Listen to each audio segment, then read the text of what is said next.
Most people picture a heart attack as sudden and loud. A grip of pain in the chest. A collapse in front of witnesses. Something dramatic enough that someone calls 911 in time. That's the version we see in movies. It's rarely the version I see in my operating room. After the age of 60, the heart attacks that worry me most aren't the dramatic ones. They're the quiet ones, the ones that build slowly overnight, while a person is sound asleep, with no chance to call anyone for help. And here's the part that surprises almost every patient I tell this to. These events are almost never caused by anything unusual. They're caused by ordinary evening habits. Things done without a second thought, hours before the lights go out. I've spent over 2 decades in cardiac surgery. In that time, I've seen the same 5 preventable patterns show up again and again in patients who had no idea they were putting their own heart at risk every night. Tonight I want to walk you through those 5 patterns and then give you a simple routine that closes the gap. Stick with me to the end, because this could be the most useful 10 minutes you spend all year. Why night is different after 60. Your cardiovascular system doesn't shut off when you fall asleep, it changes modes. In a healthy body, blood pressure normally dips 10–20% overnight. Heart rate slows. Vessels relax. It's routine maintenance your body has run every night of your life. After 60, that system loses some of its precision. Vessel walls stiffen. Blood pressure regulation gets sloppier. Protective hormonal signals that used to kick in overnight start to fade. During the day, your cardiovascular system has backup systems, ways to compensate when something goes wrong. At night, a lot of those backups are effectively offline. You're running on a skeleton crew. That's why the window between roughly midnight and 6 a.m. carries the highest risk of heart attack and stroke in older adults. Not rush hour. Not a stressful afternoon. The quiet hours, when nobody is watching, but your habits from the evening before are still very much in play. And that's the key insight. What happens in those dangerous hours is largely decided earlier. By dinner. By a pill you did or didn't take. By the number on your thermostat. Let's go through the 5 that matter most. Habit 1: the late, heavy dinner. I ask almost every older patient the same question. What time did you eat last night, and what was on the plate? Very often the answer is 8, 9, sometimes 10 p.m. a full plate, then the couch, then bed within the hour. I understand how that happens. Life gets in the way of an early dinner. But from a cardiac standpoint, that pattern is quietly costly. Digesting a large meal pulls a large share of your blood flow toward your gut. Your heart has to pump harder to supply it. Blood pressure rises. Triglycerides, fats circulating in the bloodstream, climb sharply in the 2 to 4 hours after eating. Now stack that on top of trying to fall asleep. Your body wants to wind down. Instead, it's running 2 competing jobs at once, digesting dinner and trying to power down for the night. In someone with even mild arterial stiffness, that tug of war has real consequences. Research consistently links eating within 2 to 3 hours of bedtime to higher overnight blood pressure, more reflux which can mimic or provoke cardiac symptoms, and a higher rate of overnight cardiac events. The fix: aim to finish your main meal by 6 or 7 p.m. If a later meal is unavoidable, keep it light, lean protein and vegetables instead of anything heavy or fried. Habit 2: taking blood pressure medication at the wrong time. This next one, in my experience, causes more preventable harm than almost anything else on this list because so few doctors take the time to explain it. If you're over 60 and on blood pressure medication, and more than 6 in 10 people that age are, when you take it matters as much as whether you take it. Blood pressure normally rises in the morning, peaks in the afternoon, and drops at night. But a meaningful number of people over 60, especially those with hypertension, never get that overnight dip. Their pressure stays elevated, or even surges in the early morning. This is called nocturnal hypertension, and it's genuinely dangerous, because your arteries are least prepared to handle a pressure spike while you're asleep.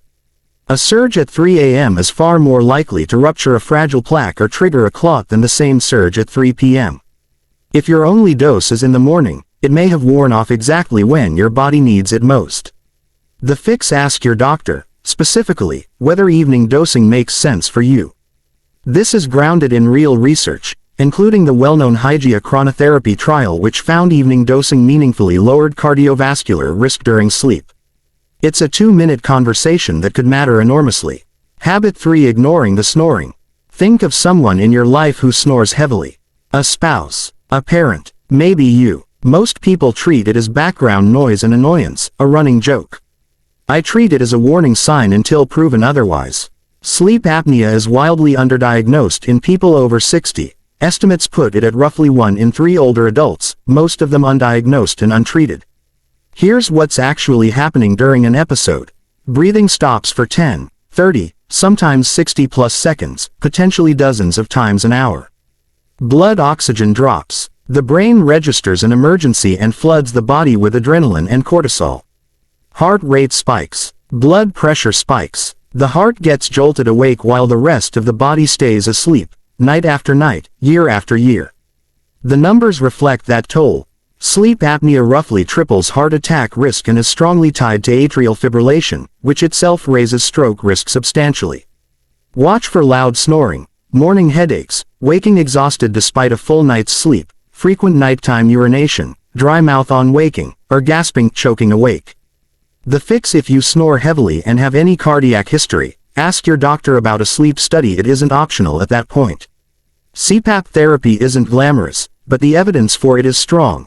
Lower blood pressure, less atrial fibrillation, measurably lower cardiovascular risk. Habit 4. Cutting off water in the evening. This one comes from good intentions. A lot of people over 60 deliberately stop drinking fluids in the evening to avoid a 2 a.m. bathroom trip. Reasonable, since nighttime trips to the bathroom raise fall risk too. But going to bed even mildly dehydrated is an under-discussed cardiac risk. Dehydration thickens the blood. In a younger cardiovascular system, that's a minor inconvenience. In an older system with stiffer arteries and existing plaque, thicker blood moving through narrower vessels is a much bigger deal and more prone to clotting. Add in the fact that heart rate and circulation both naturally slow during sleep, and you get several hours of thick blood moving slowly through partially narrowed arteries. That combination is part of why cardiac events cluster in the early morning. The fix: 1 full glass of water, about 8 ounces, before bed. Not a large volume, just enough to keep blood from thickening unnecessarily. Keep a second glass at the bedside for if you wake up thirsty. Habit 5. Sleeping in the wrong temperature. Ask yourself, what's your bedroom temperature at night? Most people have never thought about that question in terms of heart health, only comfort. But your cardiovascular system has a real sweet spot, and outside it, your heart works harder than it needs to. Too warm, above approximately 72 degrees Fahrenheit, 22 degrees Celsius, your body works all night to shed heat. Vessels dilate, heart rate stays elevated, you sweat more, compounding the dehydration problem above, and you spend less time in deep, restorative sleep, exactly when the heart does its overnight repair work. Too cold, below approximately 62 to 63 degrees Fahrenheit, 16 to 17 degrees Celsius, vessels constrict to conserve core heat. That raises blood pressure and forces the heart to pump against more resistance, a real problem if you already have hypertension or coronary disease. The fix: keep the bedroom between roughly 65 to 72 degrees Fahrenheit, 18 to 22 degrees Celsius. In that range, vessels stay relaxed, heart rate stays low and steady, and sleep stays deep. Putting it together: a heart-safe evening routine. None of this requires a dramatic lifestyle overhaul. Here's what one realistic evening looks like. 6 to 7 p.m. main meal. Lean protein, vegetables, moderate carbs. Not a feast, not skipped, just reasonable and on time. 7 p.m. Water and medications. If you haven't discussed blood pressure medication timing with your doctor, this is your reminder. 8 to 9 p.m. Wind down. A short walk, reading, a quiet conversation. Step away from bright screens, which suppress melatonin and keep your nervous system alert longer than it should be. 9 p.m. Prepare the bedroom. Set the thermostat, crack a window if needed, glass of water on the nightstand. 10 p.m. in bed. If you snore, or anyone's mentioned you stop breathing at night, sleep on your side rather than your back. It can meaningfully reduce airway obstruction while you arrange a proper evaluation. Dinner by 7. Water and meds around 7. Calm until 9. Bedroom set by 9. In bed by 10. On your side. The evidence behind this routine isn't in question. Whether you actually follow it is the only real variable left. Why this matters to me? I want to speak plainly for a moment. not as someone making a video, but as a surgeon. I've stood over an operating table at 3 a.m. with a heart that stopped because a clot formed overnight in a narrowed artery. I've sat with families in a waiting room at dawn who had no idea anything was wrong when they said goodnight a few hours earlier. And in case after case, the contributing factors weren't exotic. A late dinner, a missed evening dose, a bedroom kept too warm out of habit, quiet dehydration, an airway that had been struggling for years while everyone assumed the snoring was harmless. These aren't rare risk factors. They're the background noise of millions of completely normal evenings. Repeated for years, that background noise can become the heart attack nobody saw coming because nobody knew where to look. Most of the hearts I've operated on didn't fail from bad luck. They failed from missing information. Now you have it. Your action plan. 1. Finish your main meal by 6 to 7 p.m. 2. Ask your doctor about evening dosing for blood pressure medication.